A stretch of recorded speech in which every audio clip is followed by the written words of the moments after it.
La importancia de lo que es una verdadera justicia independiente, y con esto no procura hacer un enfoque generalizado en cuanto al comportamiento de los jueces. No así, en cuanto sí lo que tiene que ver los gobernantes, quienes nos han gobernado.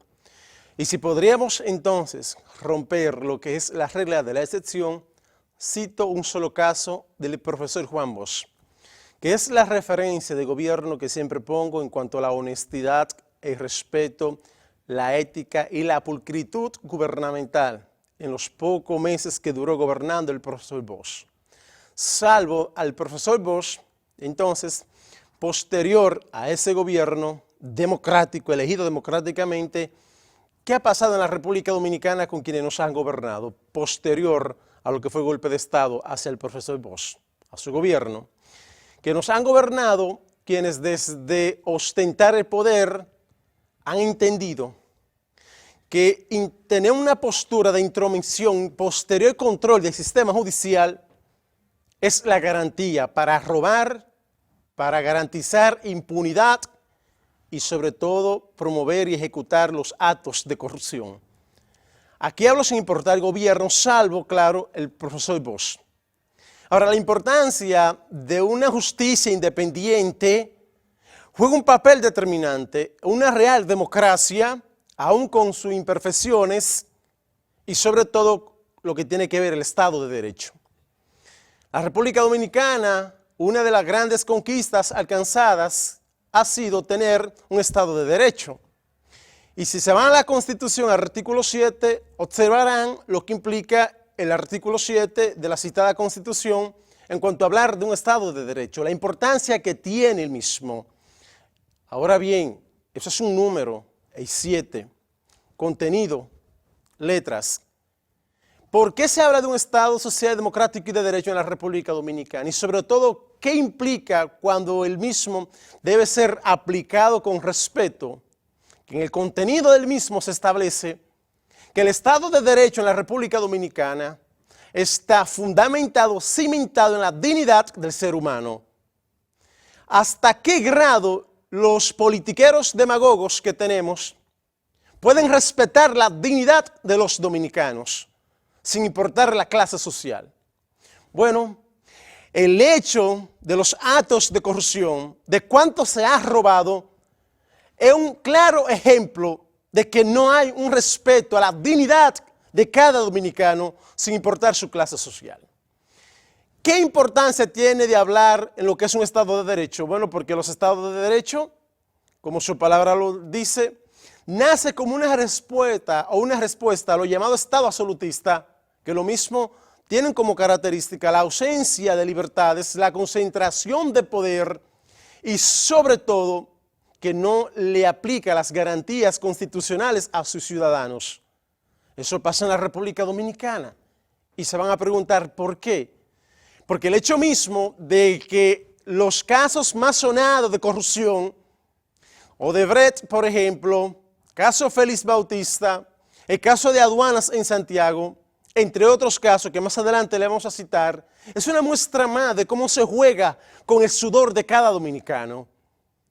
Hablar de un Estado de Derecho, y vamos a poner un ejemplo fundamental aquí. La Constitución francesa, y pongo este ejemplo porque otros países tomaron como ejemplo esa Constitución y luego la República Dominicana asume como bueno y válido el Estado de Derecho español y ese Estado de Derecho español asumió como bueno y válido lo que implicó la Constitución francesa del 1791. En el contenido de la misma, en cuanto a lo que tenía que ver el artículo 16 sobre los derechos del hombre, en la citada Constitución francesa, tiene en su contenido ese artículo que cita lo siguiente: en toda sociedad, en toda nación, en todo país, donde las garantías de los derechos fundamentales no se le tenga asegurado a su pueblo, entonces se carece de Constitución. Ese mismo artículo 16, en su expresión, que posteriormente se convirtió en el dogma de constitucionalismo liberal, implicó un punto de avance para el fortalecimiento institucional de unos que otros países, como es el caso de España. porque la Constitución española, en cuanto a su Estado de Derecho de 1979, sirve de ejemplo para otros países y la República Dominicana no es la excepción en cuanto a lo que hablar es el Estado de Derecho. ¿Qué implica? Que en medio del proceso de las elecciones presidenciales congresuales, unos que otros candidatos, recurriendo a lo que hemos ya establecido, el vulgar discurso anacrónico, procuren hablarle a esta población, entendiendo ellos que aquí somos todos tarados mentales, que somos borregos o que somos tontos, idiotas, procurando confundir. Pues le digo, se equivocaron. Y en este caso, se ha equivocado, pues se lo tengo que decir así, la vicepresidenta de la República, en cuanto a ella decir que aquí hay un sistema judicial independiente, escuchen lo dicho por ella. Sí, bueno, el logro de la independencia del Ministerio Público y nosotros como Poder Ejecutivo realmente también en principio se puede lograr, digamos que sometiendo o solicitando una terna a la sociedad civil para que el presidente de la República entonces considere de esa terna personalidades muy depuradas, personalidades muy versadas también en la materia y con una solidez moral y ética intachable públicamente. Yo creo que podríamos comenzar por ahí. Luego también estamos pendientes todavía de seguir explorando el tema de hacer el nombramiento desde el Consejo Nacional de la Magistratura, de que ese nombramiento pueda surgir de manera abierta, independiente, pública, y que entonces ahí está la participación de los diferentes poderes del Estado, los 3 poderes están representados y está representada también la oposición, o sea, personas que no son del gobierno.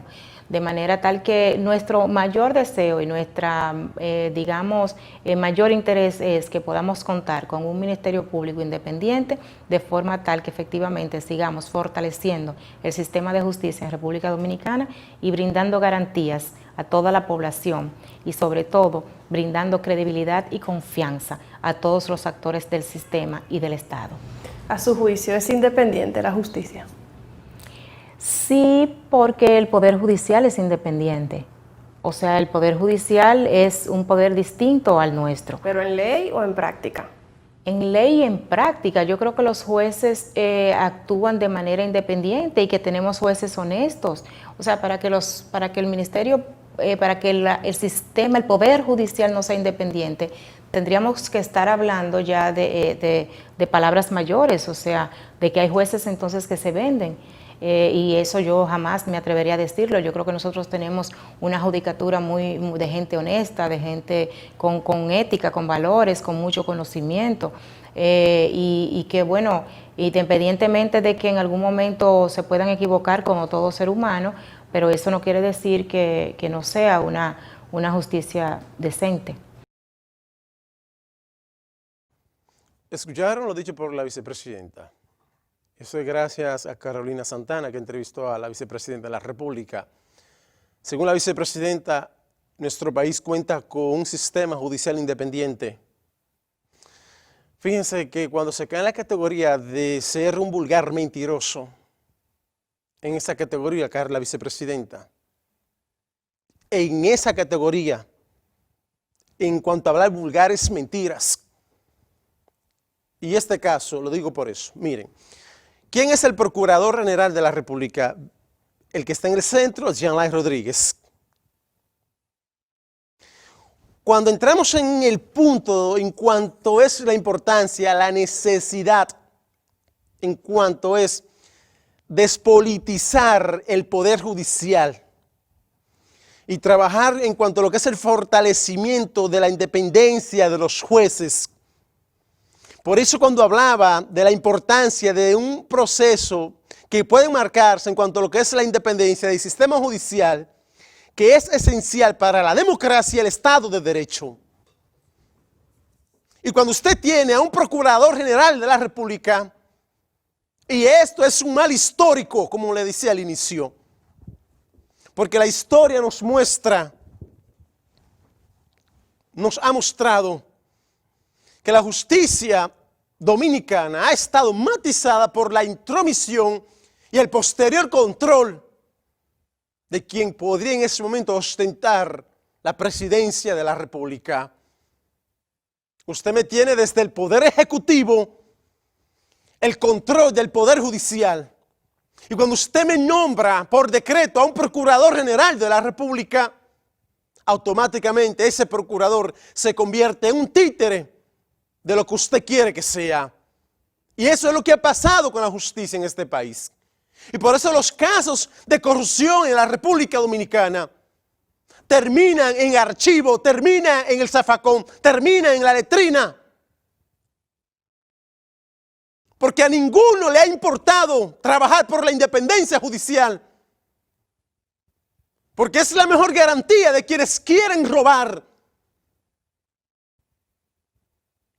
Para que esa señora le diga a este pueblo que existe un sistema de justicia independiente. Hablando como si aquí fuéramos todos idiotas o tarados mentales o borregos o tontos. Porque los casos en materia de corrupción han terminado a donde el gobierno ha querido. ¿Y a qué usted le llama eso, vicepresidenta? Complicidad.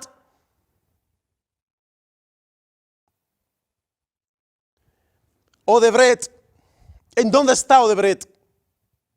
Los muchachos de aduanas aquí en Santiago. ¿Recordad ese caso? El desfalco de aduanas aquí en Santiago. ¿A dónde terminó eso? ¿A dónde terminó el asesinato de 2 locutores en San Pedro de Macorís?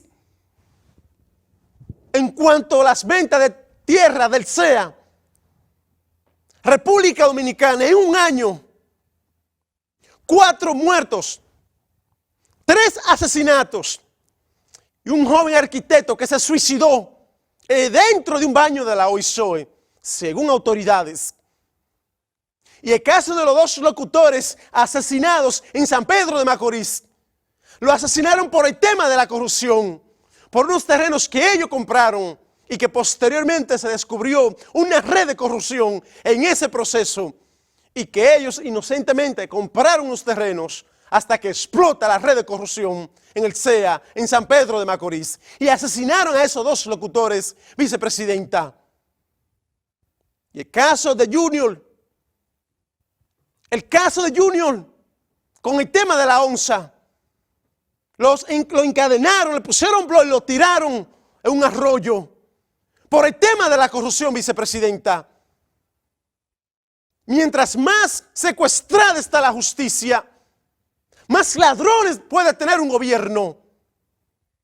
Mientras más secuestrada está la justicia, mientras más politizada está la justicia, más corrupción hay, vicepresidenta. Entonces usted no puede decirle a este pueblo que hay una independencia judicial, pues usted sabe bien que no la hay.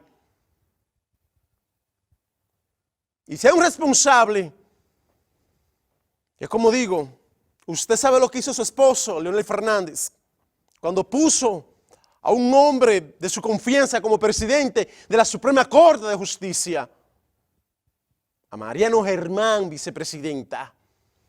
¿Qué implicó ese señor como presidente de la Suprema Corte de Justicia? Usted sabe lo que pasó aquí con el tema de Félix Bautista. Y en un lugar que favoreció a Félix Bautista. Y usted sabe qué implicó para este país toda la diablura que Félix Bautista hizo en el gobierno de su esposo. Y ni hablar del tema Odebrecht, lo que ha implicado para este país. Ayer se le cuestionó sobre el tema Odebrecht. Y yo quiero que ustedes escuchen lo que dijo esta señora. Veamos. Como líder política, ¿concuerda con la actuación del gobierno en materia de corrupción? Sí, nosotros realmente, siempre se puede hacer más, siempre se puede mejorar, todo es mejorable, todo es perfectible, pero lo perfecto es lo enemigo de lo bueno y en estos casos desde el gobierno siempre tenemos que hablar de lo óptimo. óptimo es lo mejor que pudiste hacer con lo que tenías en la mano, con los recursos de los cuales disponías, y no solamente me refiero a recursos económicos. Entonces, ¿qué sucede? Cada vez que ha habido algún caso de corrupción que se presenta generalmente en los medios de comunicación, pues inmediatamente el gobierno toma cartas en el asunto, suspende al funcionario, lo somete a la policía, a la justicia.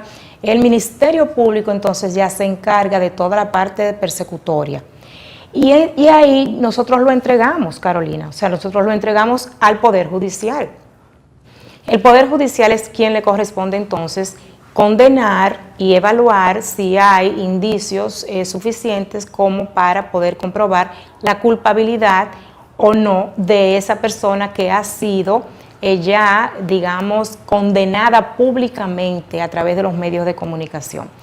Entonces sí es importante que no judicialicemos la política, como también estoy totalmente renuente a que politicemos la justicia. ¿Cree que estamos en un caso de judicialización de la política o politización de la justicia con el caso de Odebrecht? Ahí con Odebrecht se han llevado a cabo todas las investigaciones, inclusive a nivel internacional. Es un caso que todavía sigue pendiente y es un caso donde están siendo sometidos en base a todas las pruebas que han sido recaudadas, han sido sometidos pues los posibles implicados en el caso. Y bueno, esperemos que den ya también o sea, que avancen esos procesos, pero como te digo, en el proceso simple que yo tuve de una falsedad en escritura comprobada, que iba más allá de lo que era la difamación e injuria, y que él, mi acusado lo manifestó, lo testimonió en pleno juzgado. Y ese caso a mí me tomó 8 años para definirlo. La complejidad de Odebrecht, yo espero que no le tome 28 años para concluirlo. Ella espera que no dure 28 años. Es que no va a durar 28 años, vicepresidenta. Usted sabe qué implica el proceso mostrenco del expediente del Procurador General de la República.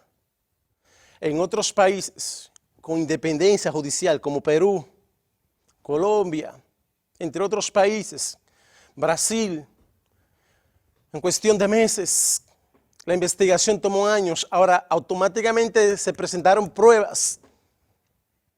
Aquellos que fueron encontrados culpables en materia de corrupción de Odebrecht en la cárcel, aquí no. Aquí una novela con un guión mediocre, así lo califico, ahora de contenido impune. Y por eso a esta altura de juego, vicepresidenta, no es un asunto de 28 años, es que eso queda ahí, desgraciadamente y lamentablemente yo no quisiera, porque quiero ver en la cárcel a los ladrones. Es que yo no quiero solamente ver en la cárcel a que se roba un salame, a que se roba un celular, una motocicleta. Quiero ver en la cárcel, vicepresidenta, a quienes se han robado este país. Y lo que implicó el caso de Odebrecht. República Dominicana ser el tercer país donde más sobornos se pagó. Y la empresa constructora brasileña lo admite ante autoridades estadounidenses. Sí, pagamos sobornos en la República Dominicana. Y eso nos permitió adjudicarnos obras que posteriormente eran sobrevaluadas, vicepresidenta, para sacarle a este jodido pueblo al cual ustedes invocan defender lo que ellos pagaron en sobornos, vicepresidenta. No tantas mentiras vulgares, vicepresidenta. Quieren presentarse como que no han hecho nada, como que no patrocinan la impunidad. Y basta con tener a quien está ahí. Usted observa al Ministerio Público, usted observa al presidente de la Suprema Corte de Justicia. ¿Quiénes están ahí? Y esa foto que ustedes observan ahí es muestra de lo que implicó un proceso de lucha en este país contra los ladrones Y yo no hablo de cualquier tipo de ladrón. Yo hablo de lo que en un momento dado citaba, cuando se cita, y aquí lo hemos citado en muchas ocasiones, a Edwin Sutherland, sociólogo, criminólogo estadounidense, cuando por vez primera acuña el término delito de cuello blanco en uno de sus más importantes discursos ante la Sociedad de Criminólogos y Sociólogos Estadounidenses, 27 de diciembre de 1939, allí fue capaz de decir la manera sofisticada en cuanto a robar cuando se tiene poder y cuando se garantiza la impunidad por ese poder, y que rara vez cuando son sometidos terminan en la cárcel porque tienen el poder, vicepresidenta. Y por eso los ladrones de Odebrecht, quienes recibieron sobornos de Odebrecht, no están en la cárcel. Lo que implicó el antro de corrupción Punta Catalina, vicepresidenta. No nos vamos a llamar a engaño. Usted y otros procuren engañar a quienes para ustedes son tarados mentales o borregos, pues no somos todos borregos en este país. Y usted sabe qué ha implicado la intromisión y ese posterior proceso de control de la justicia. Garantiza impunidad y garantiza robar más. Concluyo con la siguiente cita. En otras ocasiones he citado para concluir los temas que aquí abordo noche tras noche, como una manera, pues, de que podamos entender qué ha implicado tener gobiernos corruptos. Y cuando se procura recurrir a las mentiras vulgares a los cuales ha recurrido la vicepresidenta de la República. Un país no puede ser verdaderamente libre si allí sus ciudadanos se permiten ser esclavos de ambiciones siniestras que enajenen el verdadero derecho de una real democracia y de una justicia independiente. Pausamos.